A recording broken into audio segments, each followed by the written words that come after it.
Good morning, everybody. I think we're about ready to start this program.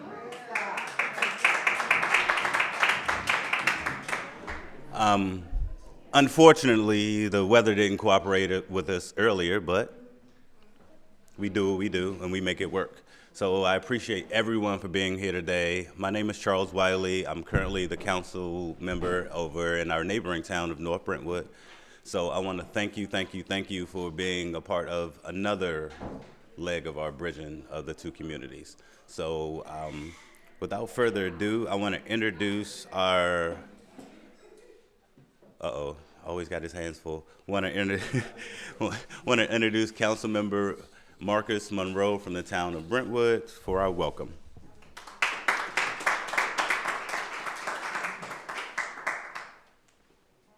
Good afternoon, everybody. Good afternoon. Want to say hi? Yeah. All right. So I'm tasked with giving everybody the welcome, so thank you all for coming out. And so something interesting my daughter said to us this morning, she said, "Is Black history just for Black people?" And my wife gave a good response and said, "No, it's for everybody, Black people, white people, Spanish, Asian, it doesn't matter who you are, it's American history." And I think that's a good thing to take away from today is that, I appreciate all of you coming out. It takes a lot, especially on a day like this when you're cold and you feel like snuggling up with some coffee and Netflix, to come out and really be a part of our history. And the particular flavor for today is Black history, but we want to make sure that everyone feels like they're part of it and feels like they can contribute to it. A good example of everybody contributing to our history is really the root of this connection between North Brentwood and Brentwood was the Bridging the Brentwoods event, or march, that I think some of you, I was looking to see some similar faces in here that were there for that. And that was, an effort between the two towns to come together in a lot of the racial tension and issues that were bubbling up over the last several years. And so we came together, we did a march, and since then, each year we've read out a proclamation at each town that basically says, reaffirming our commitment to bring the two towns together because of the history. That history being, Brentwood was a sundown town, which meant the Black residents in the area had to get out when the sun went down. And over the years, I think there's been a lot of positive progress, and this event is an example of the two towns working to overcome both that past and also acknowledge it and figure out a way to move forward. So, again, give yourself a round of applause. Thank you all for coming out today, and you're very welcome to our towns, plural, and we really appreciate you all. So I'll pass it back to Council Member. Got anything else to say? No? All right, nope. Close the pen? All right. See, appreciate you. Right on. Yeah, his shirt was getting ready to get decorated. Next up, we want to welcome Mayor Rocio. Will you come and do our opening remarks?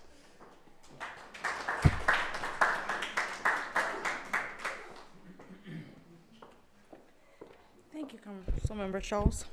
Well, it's an honor for me to be here today, and getting to this place has not been that easy. As you can see, it has been 100 years in the town of Brentwood, and collaborating with North Brentwood has been an initiative since way before I decided to run for office. For many of you that don't know, our first house was in North Brentwood on Banner Street. We were there for like close to 10 years.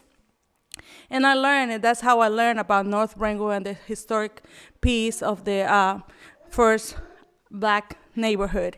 And by moving to Brentwood is when I started learning the other side and all the things that transpired through the years and what we are doing as a community coming together. In the past, the mayors did not communicate. It was very intentional with Mayor Robinson and myself to get it together and start changing and reaching this community that It has been remarkable, diverse for the most part. And we had to move, well, they have to move their site. It was supposed to be on the Wyndham Road barrier. And for so many years, we've been talking about it. But I just want to give you a little bit of history about this barrier. It was in 2017 that the volunteer fire department got a call that they want us to remove the barrier. And they were like, why do you want to remove the barrier? And that's when we start thinking about why was the barrier placed there to begin with. So talking to Mayor Robinson, the first thing I said is, let me call the mayor. Mayor, do you know anything about the barrier? What is this barrier blocking this street? And it's like, oh, no, that goes way beyond, and I start talking about it. So then we get Mr. Denny, who used to be the mayor for 18 years in the town of Brentwood, and he gave us this side of the story, right? So it's two sides of the story. So what we did is like we bring people together with the support of neighborhood design. We came together and we did a workshop uniting both Brentwoods, bringing their knowledge and our knowledge to put together into this project, which started with a small thing, just thinking about the barrier. What are we going to do about the barrier? But then it became a bigger project because then we find out other things like the land that is behind is owned by Park and Planning, and then North Brentwood wanted to do a green street.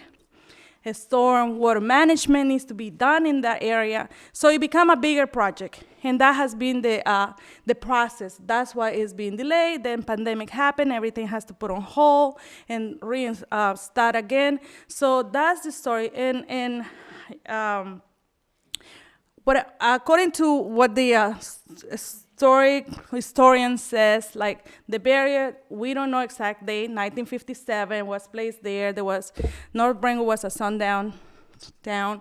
They used to go to Thomas Stone. So after a certain time, the kids from North Brentwood were chased by kids in Brentwood. So to take that division, also we have a story in Brentwood about the Ku Klux Klan, which I learned doing campaigning, door knocking on my own street, because 39th Street was the very first street where they allowed in Brentwood to allow the black families to purchase houses. So 39 is where I live. So I get to know a lot of story from them. We have the family, they're not here, Mrs. and Mr. McCoy. They are been here since 1960, and they were telling me about the experience. Then we had another family, the Lemons, that they were victims of the Ku Klux Klan. They had this cross with fire right on their front yard. So there was a lot of things that when you start talking to the neighbors, you start learning about the experience. Sometimes there were times, Ms. Lemon already passed, but she never wanted to speak up.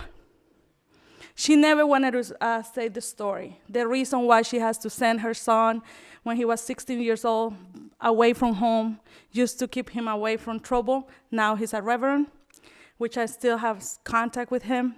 But it's a lot of history, rich history that we have between the towns. It's not just North Brentwood, it's also Brentwood. So it is special, especially for me being a foreigner, to be able to unite the communities. Because this is what it's about, to make sure we learn from the history, we're never gonna forget what happened, embrace it instead, and make a positive impact for our both community. So with that, I think this is great. I hope we can grow it, we continue collaborating. I know Mayor Robinson is in another event, that's why she's not here. And we are planning to do another event just to present what it will be the sculpture that is going to be placed on Wyndham Road. So, but because she wasn't able to be here, we couldn't, agree to have it presented today. So we're gonna have another day, we're gonna let you know, and we probably, by then we have a better weather to be at the Wyndham Road barrier. With that, welcome to the town of Brentwood. Thank you. Thank you so much, Mayor. And it's really, really important to take the words of what she said about us working together, everybody working together. You can see the impact we've had on the community since we started working together. And now it's not just my story or their story, it's our story. So this is what we're all here called to do, especially the people who put on this event. So thank you, Mayor, for that. Next up, we will have Dr. Teresa Mason Ford, NAACP of Prince George's County. You ready? Welcome.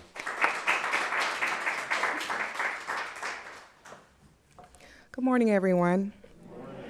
It's great to be here, and it's an honor to be a part of Brentwood. February is Black History Month, but why do we need it? This month-long observance in the United States and Canada is a chance to celebrate Black achievement and provide a fresh reminder to take a stand against systematic racism and give visibility to people and organizations to create a change. Today, as I stand before you, I would like to draw your attention to what's been familiar in this community as it relates to this event, Black Arts as Resistance. Let's look at the history of the segregation era barrier between Brentwood and North Brentwood.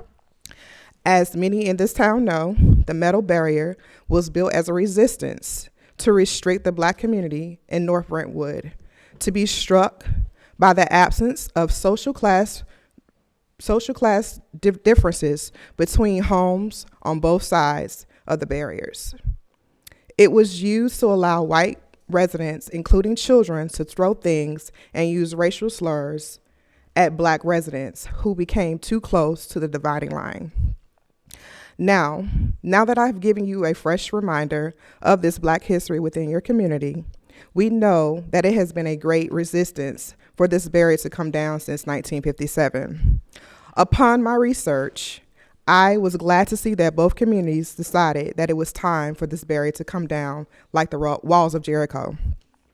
Since making this collective decision, the community has put a halt on moving forward with these plans due to the pandemic, as the mayor stated earlier.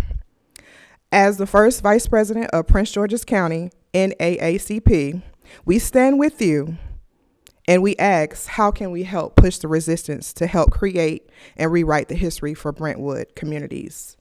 Brentwood communities, we want to know, will you move forward like Billie Holiday as she wrote history with her national song, Strange Fruit? Will you move forward like Muhammad Ali, who refused to enlist in a raging war in the United States? In the words of Mayor Lopez, we want to bridge two communities that were in the past divided by color. We at the Prince George's County NAACP will stand in unity with the communities and the Neighborhood Design Center to support and build the park that would also include decorative paving, benches, new trees, and signs including firsthand accounts from residents that have been enslaved to the perils of this resistance. Thank you.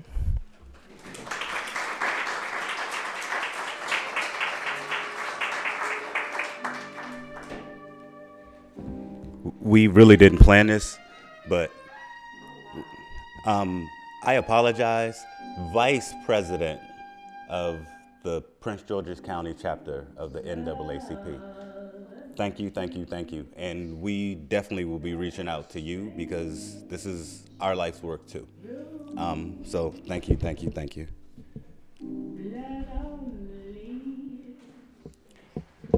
Alrighty, moving right along in the program, y'all okay? We do have refreshments in the back, so feel free to get up. This is informal, we're family, so you know, when you're around family, you do certain things. The restrooms are located in the back, and we have refreshments, so welcome.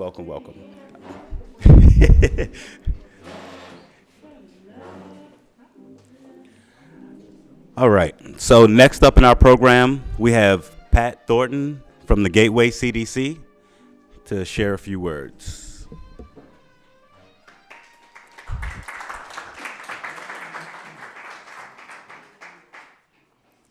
I was kind of listening to that Strange Fruit. I mean, I can welcome that interlude, absolutely. We need to sit with that for a moment. And Dr. Teresa Mason Ford, thank you so much for moving us into an appreciation for the fact that Billie Holiday, what happened? Did you see the movie? Because you're drawing attention to something that's real, you have your life and your career and everything jeopardized. It's very unfortunate that we're still in these same strange times talking about strange fruit. As mentioned, I'm Pat Thornton, and I'm the Executive Director of Gateway CDC. I certainly like to thank Marcus Monroe and Dr. Tanya Harrison Edwards, and of course, Kiana Taylor, Councilmember Kiana Taylor, for inviting me to be here. It's such an honor to just be in your presence and to talk about Black History Month. I know when Carter G. Woodson began Black History Month on February 7th in 1926, he was talking about a week. He was talking about a week, and the week was so that we would focus on the information, on the positives, go away from all the negative dialogue and narratives that were about as it related to people of color. He was just trying to say, let's pause for a moment and stop all this negativity, and let's focus on everything that blacks are doing that's positive. I mean, we needed to do that then, and we definitely need to do that right now. It's unfortunate that we still have this history and that we still need to do this, but we do. When we talk about February being the shortest month in the year given to be Black History Month, and we complain, look back, we should hearken back to the purpose of Black History Month in the first place, which was just to focus on the positive. So while we focus on positivity and focus on Black history all throughout the year, this is the time when we do an extra focus, and it's okay. It's okay that it's February. It's okay that we do Women's History Month in March. Let's just take the opportunity. So I mentioned Carter G. Woodson, and I don't know if you all realize, but the organization that Carter G. Woodson founded, the Association for the Study of African American Life and History, is the organization that actually identifies the theme for Black History Month every year. Not only did he start Black History Week, but he said, I think we need to guide the focus a little bit. So every year there's a theme, and this theme of this year is Black resistance. And Black resistance has caused a whole bunch of other turmoil. The turmoil, just like, defund the police. Nobody meant defund the police. They meant to reallocate funds. Nobody means Black resistance to everything. We mean that it is necessary for there to be resistance, and it's okay to unapologetically say Black resistance. Because unfortunately, what is happening is Blacks are being put in the same position that we were put in with Strange Fruit in 1926 with Carter G. Woodson. And I'm going to focus for a minute on Malcolm X, because I was asked to talk about Black art. And Black art, I don't know if you realize, but Emiri Baraka, formerly known as Leroy Jones, he started what was called the Black Art Movement. And he did it right after the Honorable Malcolm X was assassinated on February 21st in 1965. And he thought that what Emiri Baraka said is that the artist's role is to raise the consciousness of people, to make them understand life, the world, and themselves more completely. Otherwise, I don't know why you do it. That's what he said, and so he was moving from where he was living before to Harlem right after Malcolm X was assassinated.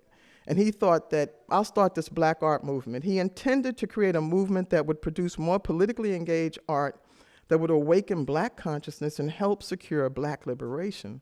This movement, known as the Black Arts Movement, quickly spread to cities like Chicago, Detroit, and Oakland. It galvanized a group of young Black artists and would raise up the challenge to power structures in this country, armed with nothing more than a pen, a paper, paint, and ideas. And that's what art is. An art is to be interpreted, but the role of an artist to help other people understand and feel what is important. And the thing I love about art, I know when I first came to Gateway, some people told me that some of the art that was Afrocentric was not art. I said, you can't say that. Not to me anyway. I'm not the one. I said, art is to be interpreted. There's no authority on art.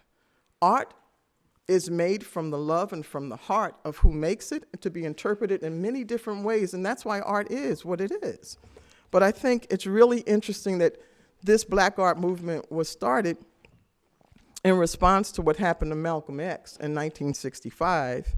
And on this past week, on the anniversary of the assassination of Malcolm X, on February 21st, his daughters, that was Ilyasa Kwabala and Jamila, got together with Ben Crump, and they decided to sue the New York City Police Department for the assassination of their father this past week.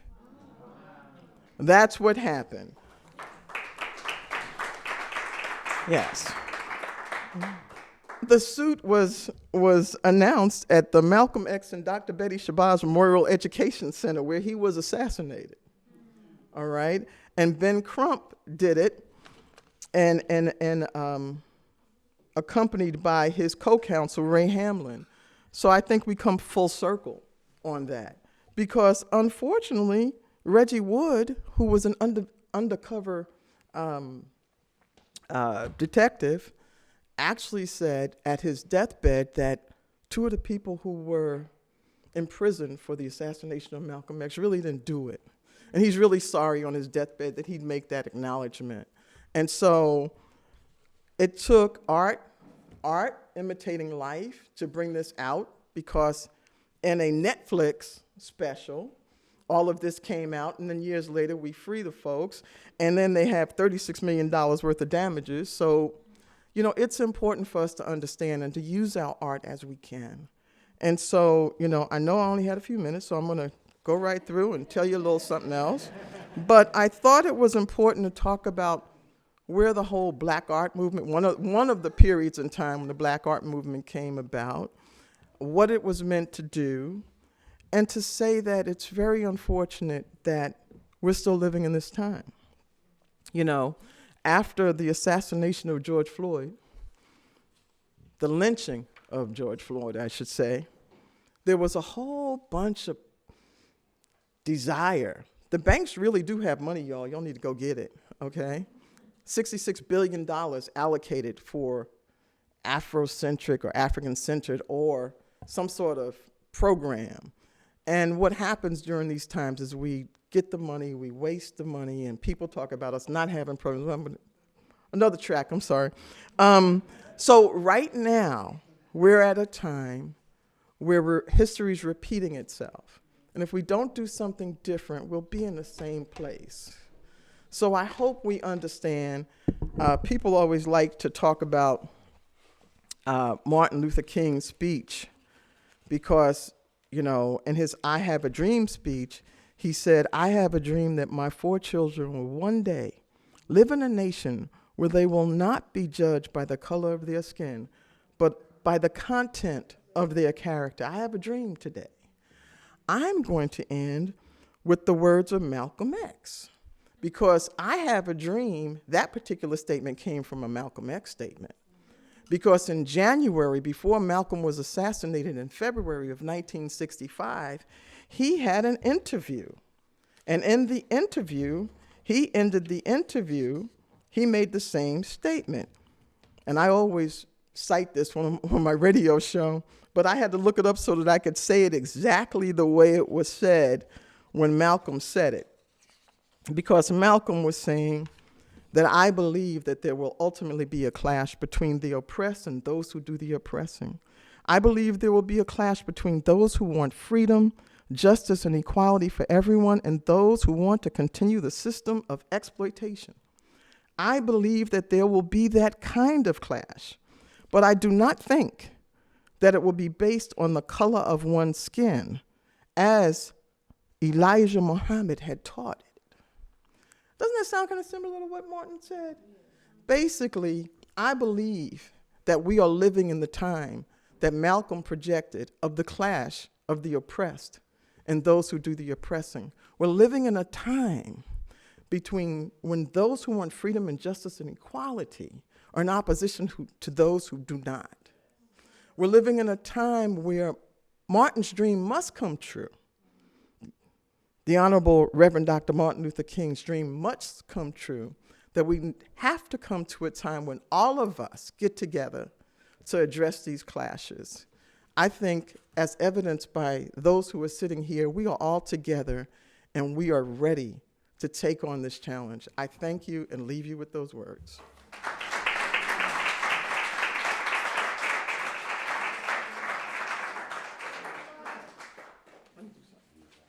You know something? I forgot to do something because I have my board members here and I don't want to be killed. You know, in protocol, I always do protocol.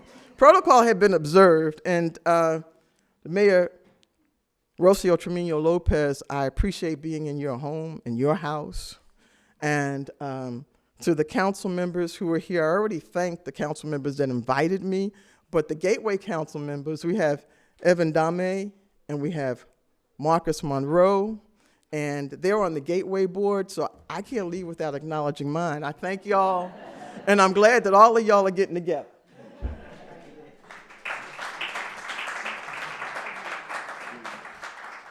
When they said go get something to eat, I was one of the first people to go back there to get something to eat. And since she's talking about artists and what art does for us, I met a princess in here today who is an artist. And I would like for her to stand and perhaps show the picture that she just sat there and drew. I was so taken by it. So, Miss Monroe, Princess Monroe, when you get a chance to go eat, go look at it. It's beautiful.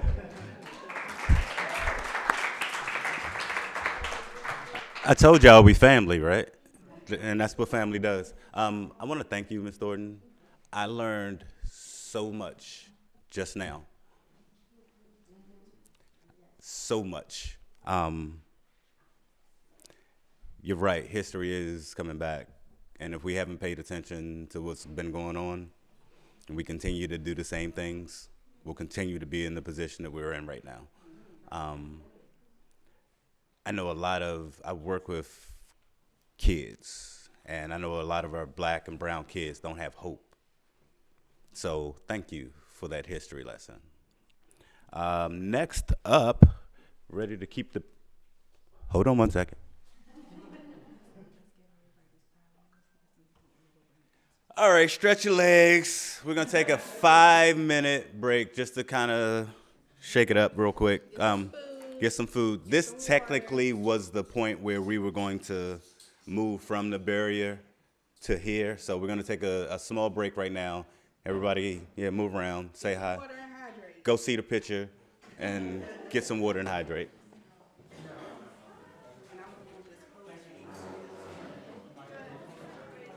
What'd you say? You think I'm gonna let you move it?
can like this, just, you know.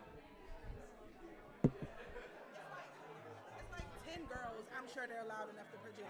Okay, but I didn't know if somebody's gonna like this. Like, interview.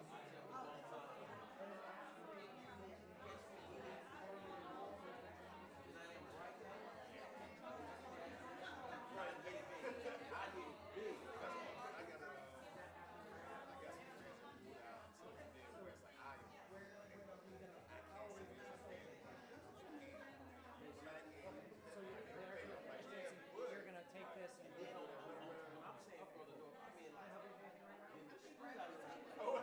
ain't even going. I ain't going. I ain't going tomorrow. I ain't going no further. That's what throws me off the area is like where we are in the pocket. We get like at least a month of snow. We don't get like West Maryland. Right by the time it gets us, and then we get like Baltimore, it's getting like That's the only cool thing. That's one of the main things about this the minute. Because like out there, you can kind of be anywhere. You can be doing anything. I went to law school though. In North Carolina, we need in the back, you know, some and some and then the beach and then the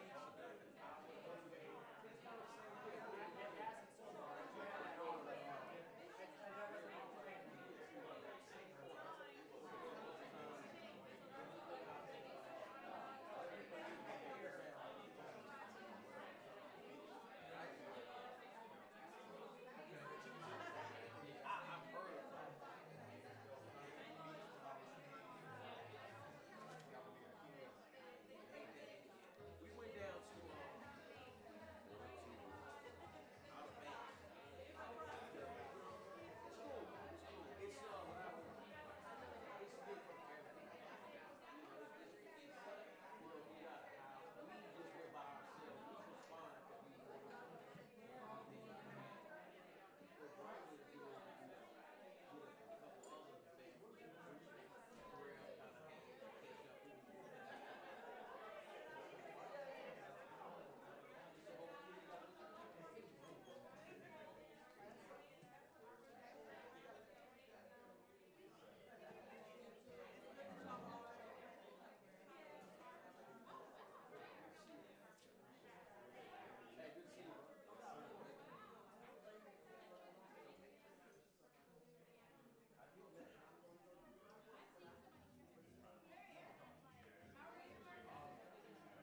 Hey, good to see you. I got some. I took a couple photos of you and put them out in the group and everything. You know, like and shit and all that. Yeah, because you know I'm not going to do it. Well, you know, I mean, you got them there for you. You gotta, you know, do the post and everything. How you doing? Nice to meet you, Marlon. I'm on Central. Yes, ma'am.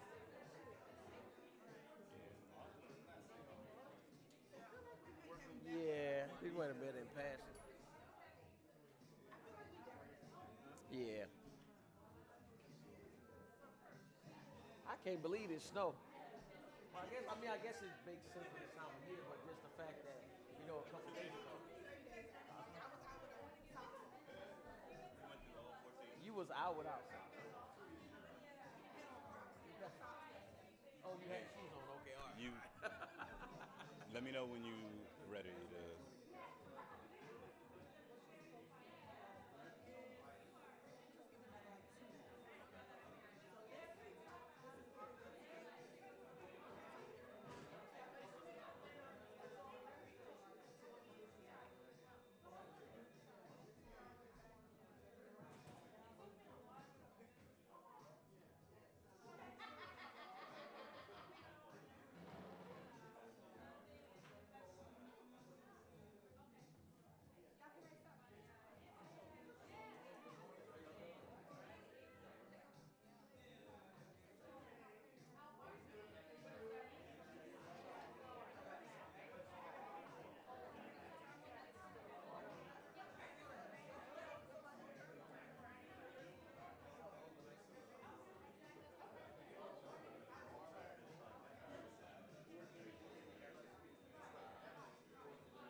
don't need this. I don't need that either. I really don't. Except for the recording. I don't know. Is it on? Huh?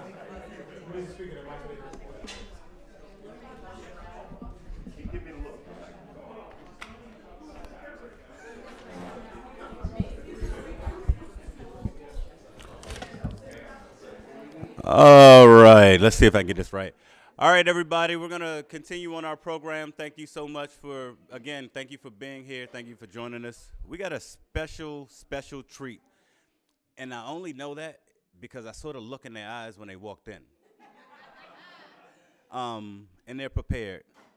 Want to welcome Tara Tibu Youth Association.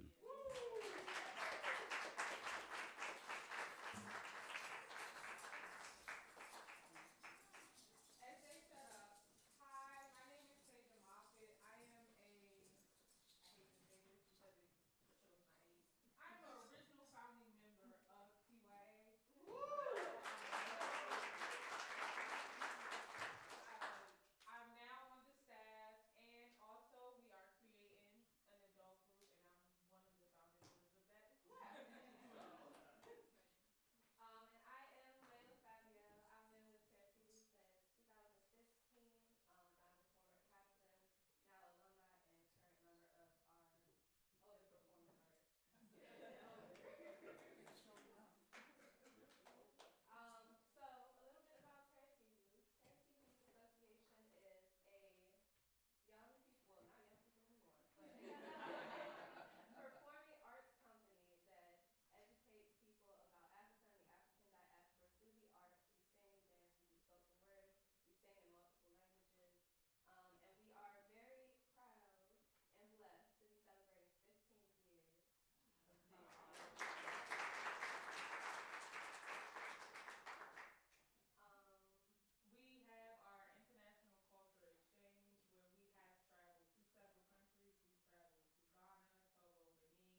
Woo!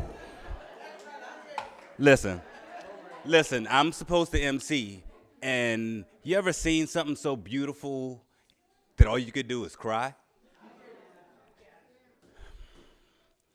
Black art as resistance. If those young ladies aren't resisting everything that we see in the news, all of the negative stuff, they say our kids can't do it. These kids say they're a lie. Huh? We gonna get them to celebrate every chance we get. Because I guarantee you for the next, I know all night tonight, I'm just gonna be like, hey, hey, hey. I know it. All of y'all, you got that in your brain. You're not gonna forget that tonight. I promise you that. Oh my goodness.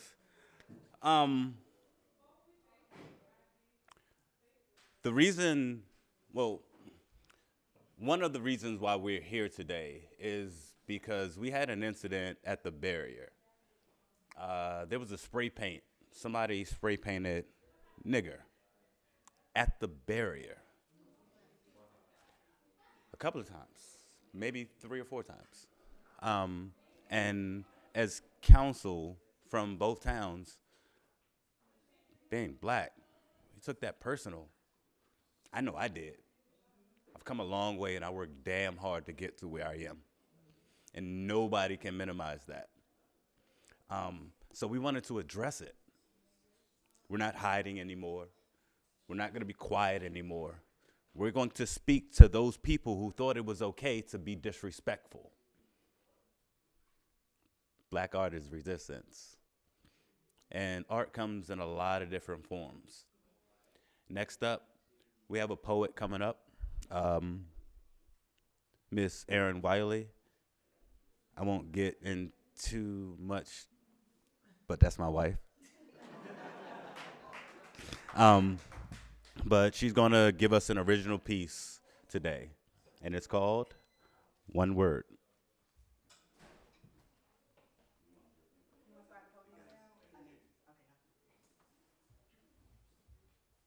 Oh, y'all done put me up high and gave me a microphone. I feel important.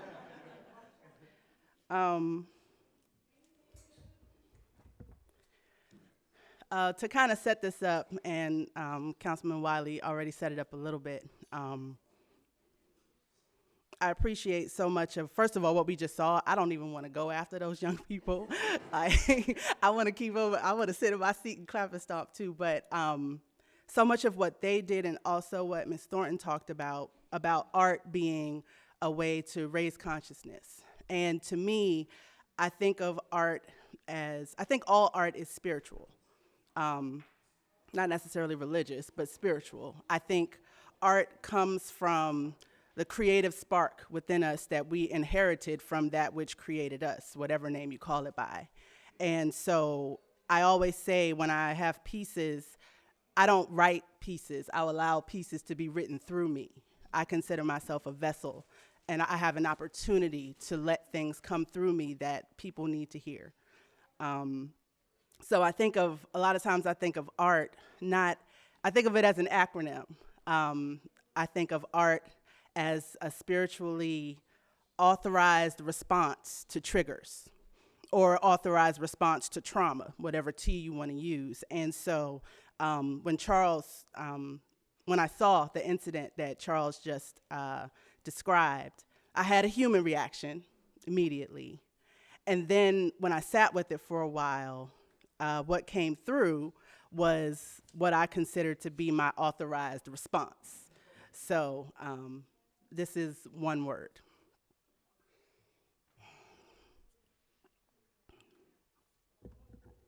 One day I asked myself, what's in a word? Now, it's a somewhat rhetorical question, but I like to be a bit smart-alecky sometimes, so I decided to take it literally. Well, I responded, first there are the letters themselves. How does it start? How many are involved? Which letters stand in proximity to others, and what happens if I rearrange them a bit? Then we get into the sound. Where do I put the stress and the emphasis? Does it make the sounds I expect it to make? Is there a rhythm, a tone, a beat to it that changes with my mood or my environment or my audience? Next, I need to know how it feels. Do I feel the same way when it goes out as I do when it's coming in? What does it pull from within me, and what does it carry to those nearby? Does it give rise to something painful or bleak, or does it evoke a sense of possibility and pride? You know, self, that's all well and good, I said. But what I really want to know is what's in a word. What does it truly mean? I get it now. Let's see if I can explain what's in a word by explaining what's in an N-word. An N-word uses the letter between M and O to further the MO of those who seek to minimize and oppress people of melanin and opportunity whenever they mobilize and overcome, because when faced with their collective might and outrage, suddenly those who deem themselves as masters and overseers are dwarfed by walls of magnificence and optimism, standing tall on either side of that puny N and crushing it into meaningless obsolescence. An N-word sounds like an utterance both sacred and scandalous. Depending on the lips it leaves, it could be either unifying or divisive. It speaks of brethren and of battery, of kindred and of killers. A real crowd pleaser, it has been a cry of relentless and radical rejection. But said with an attitude, it has also been reclaimed as a refusal to relinquish respect. Encountering an N-word feels like a glitch in the matrix. Like somewhere along the way, somebody took the wrong pill and decided to stay asleep because they see flaws and fears in a future that's awake. The sheer possibility of its presence in our streets, near our homes, where our children play, feels alarming, surreal, and frankly terrifying. Like the monster you thought was in the closet or under the bed could actually be seated at your table, waving at you from across the street or greeting you at the store. But I want to tell you that how an N-word feels is nothing compared to what an N-word means. Its meaning can't be found in any dictionary or history book. Its meaning isn't written on brittle pages from years long past, or captured in faded journals or letters exchanged by the people of another time. The meaning of an N-word, of any word really, begins and ends with you. Because what's truly in a word is the power bestowed upon it by the one who receives it into their soul, their spirit, their being. And power, yet another one word, is this. Its letters, P-O-W-E-R, sound like presenting only what's eternal and real, which feels like that which is within me is far greater than anything that exists outside of me. And do you know what that means? It means you can have your N-word, your B-word, and use it however you like. Because no one word will ever be strong enough to defeat the words I choose to stand on and live by. Truth, faith, peace, unity, love. These and only these will ever be given the power to define me. And I will write them on every barrier I face until they all fall down. And together, we rebuild our future as one. Word? Thank you.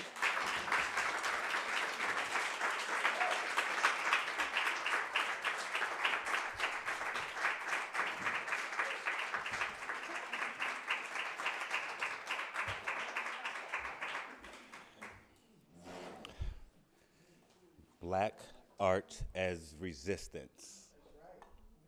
It's proof. Thank you, Miss Wiley.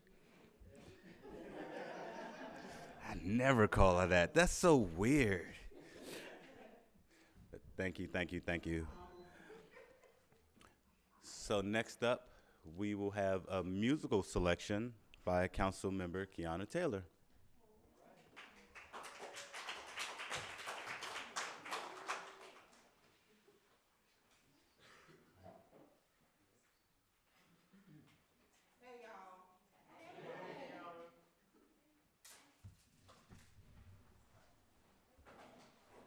So for those of y'all who have been around for a little while, you know I used to sing at everything. I was the Patti LaBelle of Brentwood. But I wasn't getting them Patti checks. Right. Before I start, and I'm gonna try to get through this without crying because this whole second part of the program is just doing something for my soul right now. We did not have the opportunity to do acknowledgements early, and I would like to acknowledge a few people who are here. I would first like to acknowledge our former Vice President, Tanya Harrison Edwards, who served on the council for many years. She currently serves as second vice president for the Prince George's chapter of the NAACP. She is also a member of Gateway CDC. And she's somebody who, anytime I've called her and said, hey, I have a question, I need some help, what do you think about? She's always there. She always has something to give. And I appreciate and I admire that. So thank you for your many years of service, and thank you for coming today. I would also like to acknowledge, and I hope she don't fuss at me later, but I would also like to acknowledge Miss Una, who, Miss Una is Councilmember Dame's mother and a lifelong resident of Brentwood. They've lived in North Brentwood their entire lives. From what I understand, your family helped to found the town. I met Miss Una at the Prince George's African American Museum and Cultural Center. We were both volunteering just by happenstance. And we started talking. And she's one of those elder women that when she talks, you listen, because you know she's saying something. And every time I've talked to her since, I've left with something that I didn't have when I walked in. And I posted this event the other, don't you start crying, Una? I posted this event the other day on Facebook, and Ms. Una left the most amazing response. And I said, I'm gonna share that the day of. Evan, stop.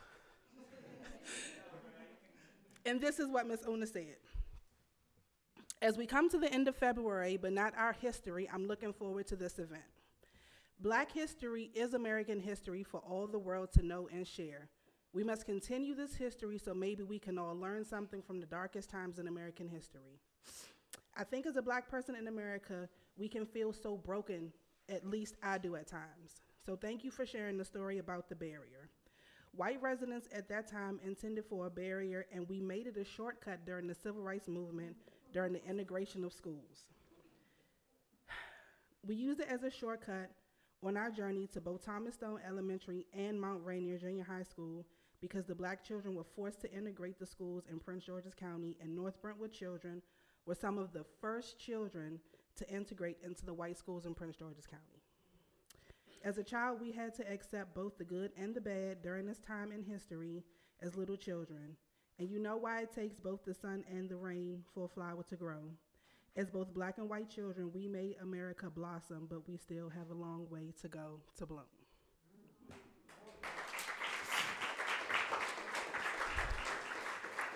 So thank you for that, Miss Una. I had planned to sing a different song. And then I read Miss Una's comment. And so you all know it. If you feel so inclined, please join in. I was born by the river in a little tent. No, like the river I've been running ever since. It's been a long time coming, but I know change gonna come. Oh, yes, it will. It's been too hard living, but I'm afraid to die. 'Cause I don't know what's up there beyond the sky. It's been a long, long time coming, but I know change gonna come. Oh, yes, it will.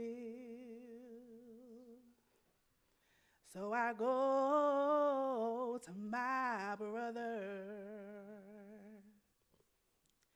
saying, brother, help me please. But he wound up knocking me back down on my knees. Whoa, there were times when I thought that I wouldn't last for long, but somehow I think I'm able to carry on. It's been a long, long time coming, but I know change gonna come. Oh, yes, it will. Thank you.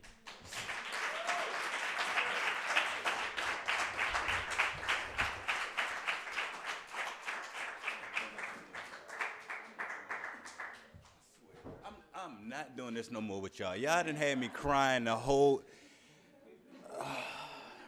Black art is as resistance, right? A change gonna come, and we know that through experience. Like, this has been an amazing program so far, but I wish you all knew. Nah, I guess you all really don't need to know. Like, the behind the scenes, this has been a really difficult event to put on. And I said this morning that this is going to be amazing because of all the obstacles we had to overcome to get this today. So thank you, thank you, thank you. Another hand for Councilmember Taylor.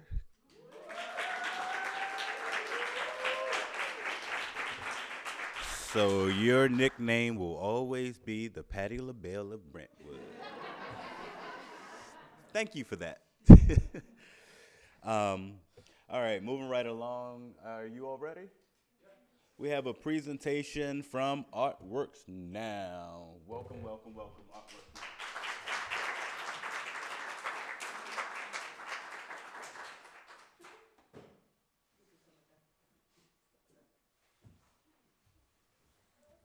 Hello, everyone. My name is Monique Buckman. I'm with Artworks Now, Senior Director of Programs, a Black leader in the community.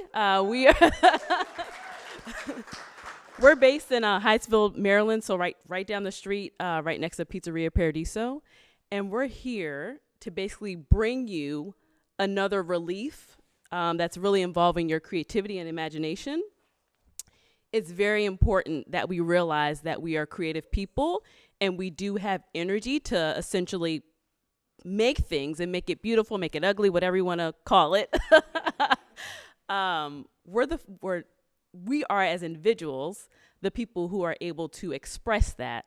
And whatever message you have, that's super important. So we're here to not only show you that that's important, so don't everybody get up and leave because we want you to stay. We're here to show you that that's important, but also to facilitate any type of help that you may need as you process you making your quilt that we're going to explain a little bit more. So I know a big focus, and thank you, Kiana, for inviting us today. I know a big focus for us was really about art as resistance. In Artworks Now, like, we really believe in ensuring that anytime that we are called to educate people on the arts, we're really that place to really ensure that it is remaining available and it is accessible to everyone, all ages. So today we're bringing you guys a quilting project. I'm sure some of you may be familiar with African American quilting that has been around for so many years.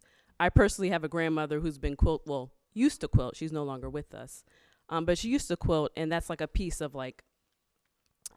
of seeing her journey. You know, she's collecting these items and fabric that she's put together. I've seen her journey, but also it's probably a place where she was able to release maybe some emotions. I know today is a little bit, we're high on our emotions. So if you think of art, it is that place for you to release anything that you might be holding. So our African American quilts, or excuse me, our African quilts that we're going to be doing today is really inspired by people who have, you know, really embraced an art form that should be spread around our community that's been alive for so many years. And it really is a form of survival and storytelling. So I'm going to turn it over to my colleague, Cass King. And before we do that, I just want all of us to take a collective, deep breath. So if we can breathe in on the count of 3, 3, 2, 1, we're going to breathe it in, hold it, and then release, sigh it out. So we're all about, again, being present, and we're here for you. We're all here for each other, and we're going to make some really cool stuff, so stick around.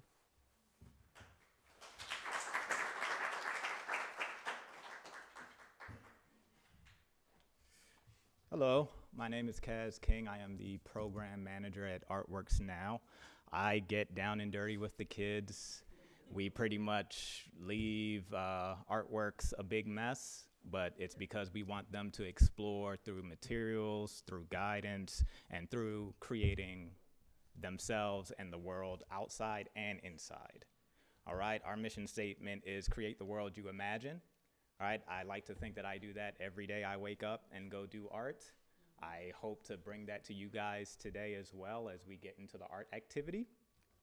And I just wanted to bring awareness to the group of quilters that we have modeled this project after. They're known as the Uru Quilters Guild, and they are, of course, African American quilters. They have been around since 1994 at Oxon Hill.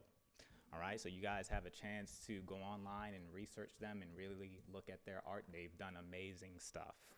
All right, so Uru's first meeting was held Saturday, March 1994, Oxon Hill Library in Oxon Hill.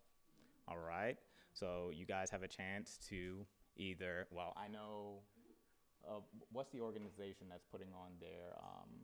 They currently have an exhibit at Brentwood Arts Exchange, so in this nearby, they have an exhibit that you can go take a look at. I believe it's on through maybe the end of March, but that is available to everyone. Yes. So a big part of my job is to make sure I bring awareness to not only artists that we all know about, but the artists that we do not, because it's so important that kids know that anybody can create art. Everyone knows that everyone can create art, and it starts at the smallest level. It could start at crayons and chalk, right? But as long as you're moving and you're dedicated to doing something, anything can be called art. So I'm gonna welcome you guys to get your hands dirty today. If you have sleeves, just like I tell the kids, let's roll them up, all right? And we're gonna bring some of the fabrics to you guys. You're gonna be able to cut the fabric into smaller pieces. Of course, a real quilt would take hours, okay? We're bringing you a slight tidbit of it, okay? So we're gonna introduce some of the materials to you guys. We have glue, popsicle sticks, and scissors. So I welcome you all to join us today. Thank you.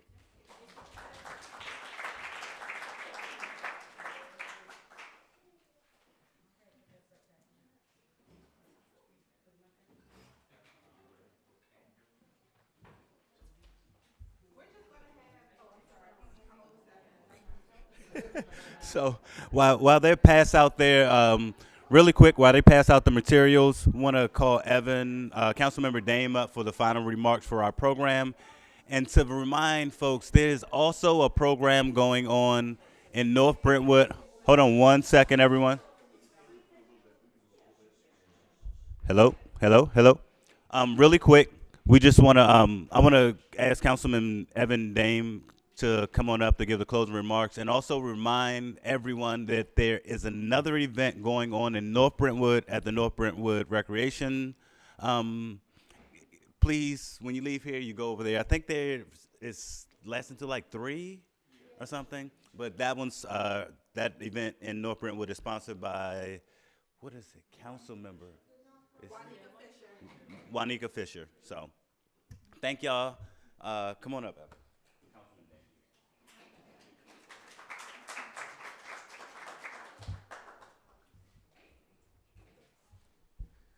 Good afternoon, everyone. Hey, friend. The best thing about giving the closing remarks is there's really nothing left to be said that hasn't already been said. I want to thank each and every one of you for coming out and helping us celebrate today. But I will leave you with one thing. I learned something very important from my sister recently. So often during this month, we talk about Black history. And yes, Black history is extremely important, but what's not talked about often enough is Black heritage. Now, history is about the past, heritage is about preservation. Using art, using song, using stories to preserve our history and to continue to tell it to generation from generation. So I want to leave you with that today. Yes, today was a Black History program, but it was also a Black Heritage program. And I want us to continue that tradition from here on in between the two towns. So thank you, Councilman Taylor, Councilman Wiley, Councilman Monroe, and Mayor Rocio, and the town of Brentwood for hosting us today. And I hope to see you at the North Brentwood event as well. Have a good day.